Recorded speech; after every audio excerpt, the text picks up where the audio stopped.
I think it is a very important event here. I understand it's the second time this is happening, bringing together all aspects of the field of cannabinoids and what are the value of having this field in health-related issues. So what I want to do in these minutes I have is talk to you about how we're approaching this field and what my connection is with the cannabinoids, and perhaps give you some feeling for where we are today and where we are going. So I operate something called the Center for Drug Discovery, and the Center for Drug Discovery has as its mission to develop new medications. So we have to have some tools to be able to develop new medications, and I would say almost all of our entire effort is based on the cannabinoid system. And to do this, you need a variety of tools that work together. You need to do some biochemistry. You need to do some chemistry, making compounds. We make a lot of compounds. We clone these receptors that you have heard, or the enzymes. We study their metabolism. We do some biophysical work and some computations. And we also do pharmacology.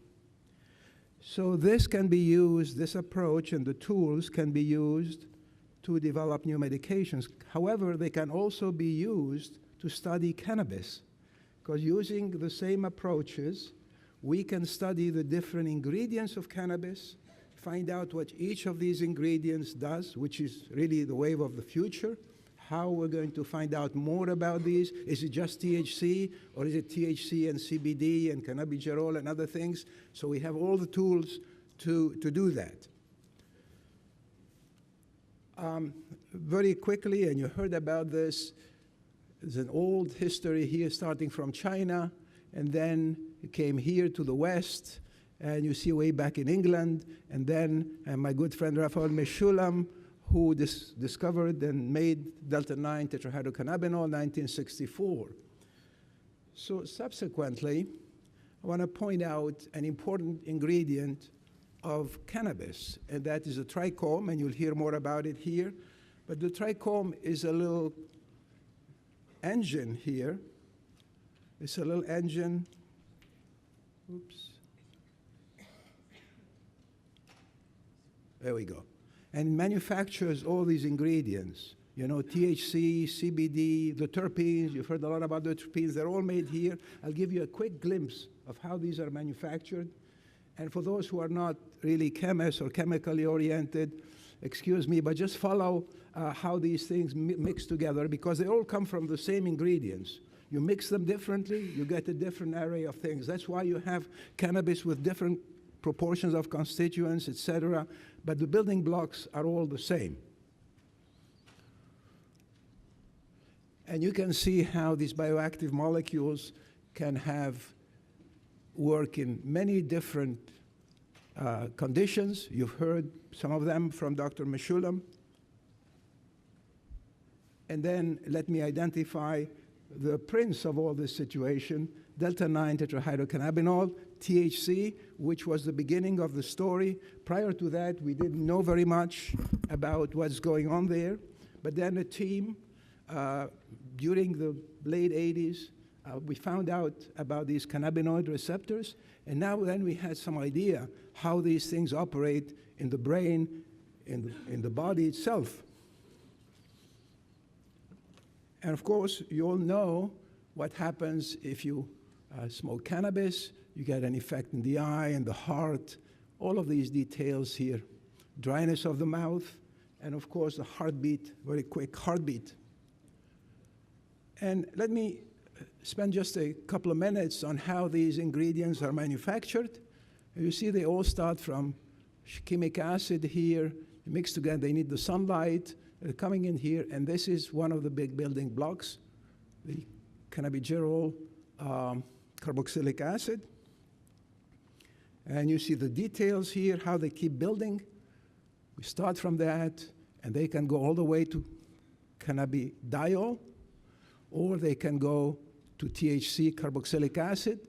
By the way, what you find in the plant, as you know, is not THC itself, but it's a THC carboxylic acid, and then the sunlight hits it, or some heat or something, it drops out the carboxylic acid, becomes THC, or while smoking it. Now, let me differentiate THC and CBD. They're actually very, very similar. These molecules here, all you need to do is tie this oxygen in here. It becomes, from CBD, becomes THC. And some people believe that some of the CBD you take gets transformed in the body into THC. That's probably true, and that's probably how the reaction. However, if you look at them chemically, they have a very big difference. One of them is a flat 3 cycles here. It's a tricyclic cannabinoid structure. The other one, this tricyclic structure is interrupted right here, and you see how they turn around each other and they form CBD. Because of that difference, these compounds appear to have very different properties, even very different way with which they interact in the body.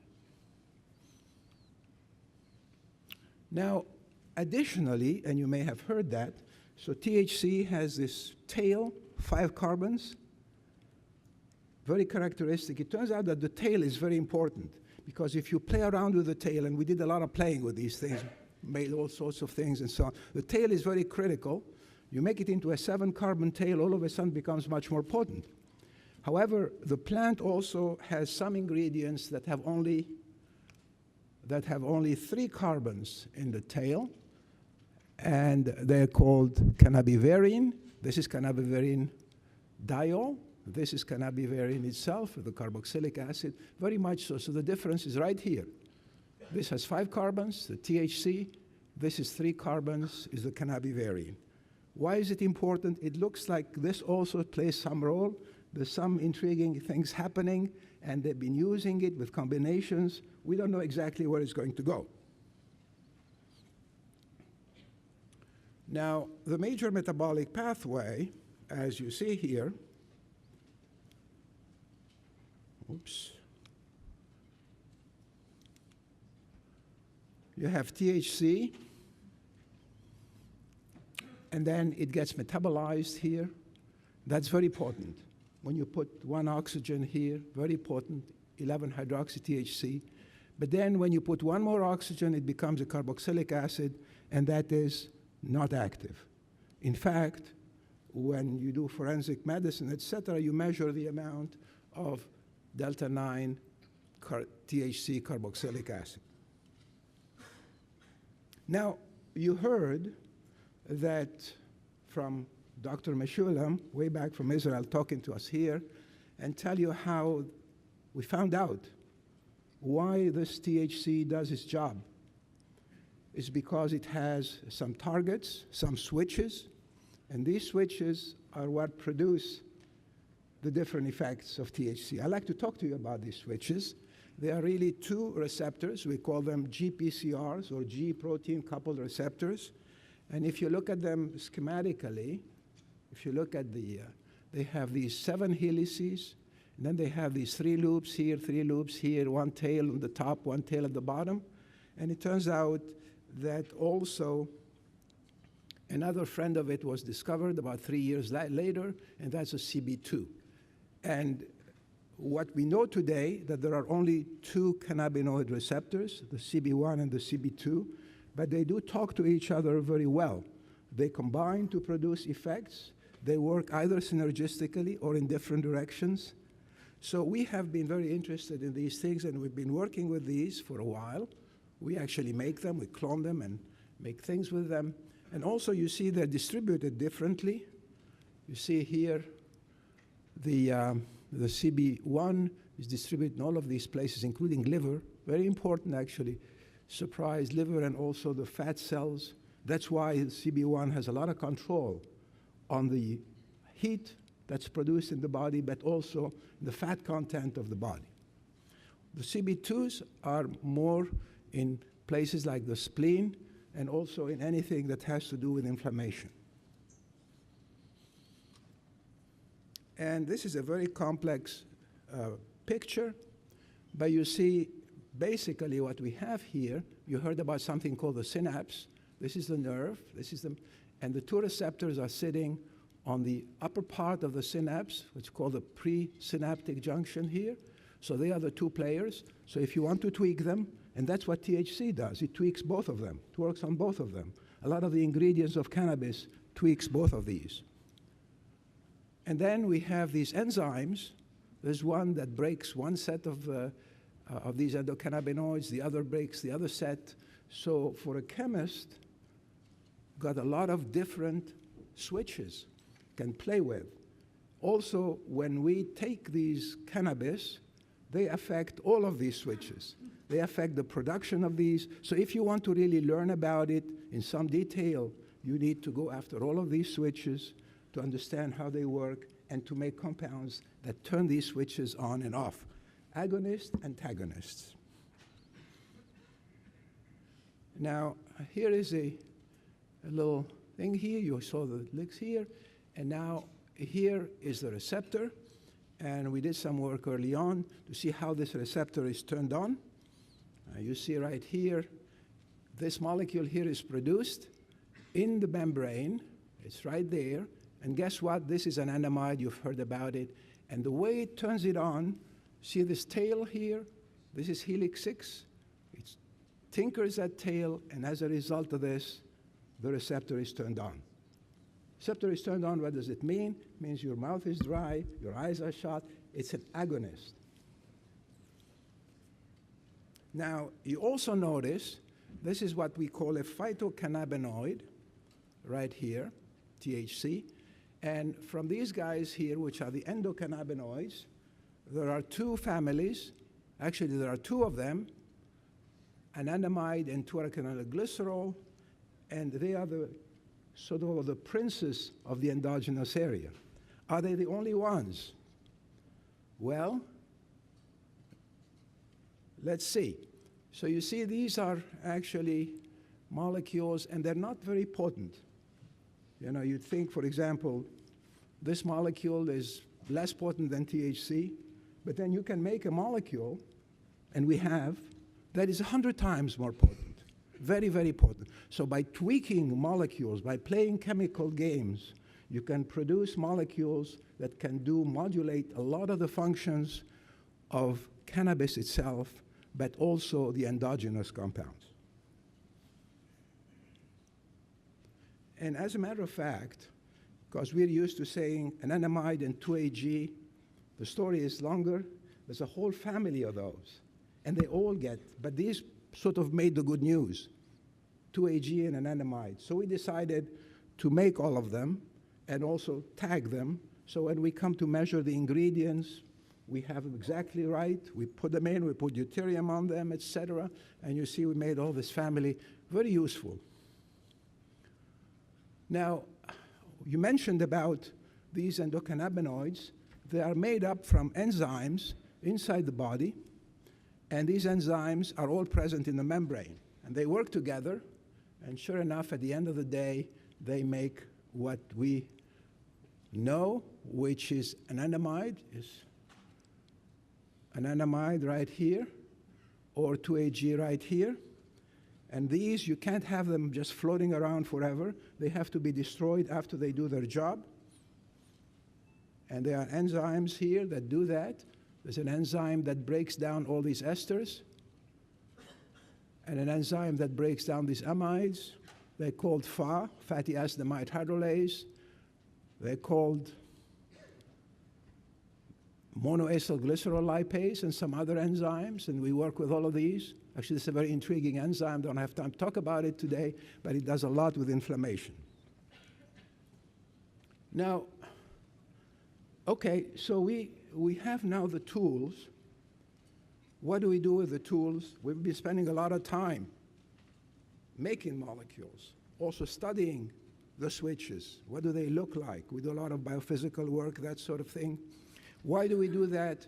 For two reasons. First, we want to understand what cannabis does, how these effects are modulated if you smoke cannabis, but also we want to discover new molecules that produce good results for health issues.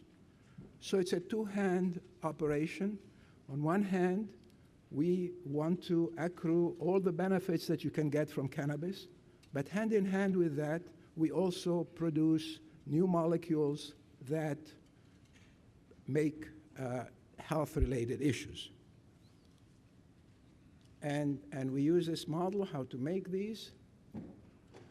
And we have actually made quite a few of those. Just to give you an example, we've made compounds for appetite, AM6545, neuropathic pain, you heard about that, neuroprotection, somatic peripheral pain, very interesting molecule, we just made it now.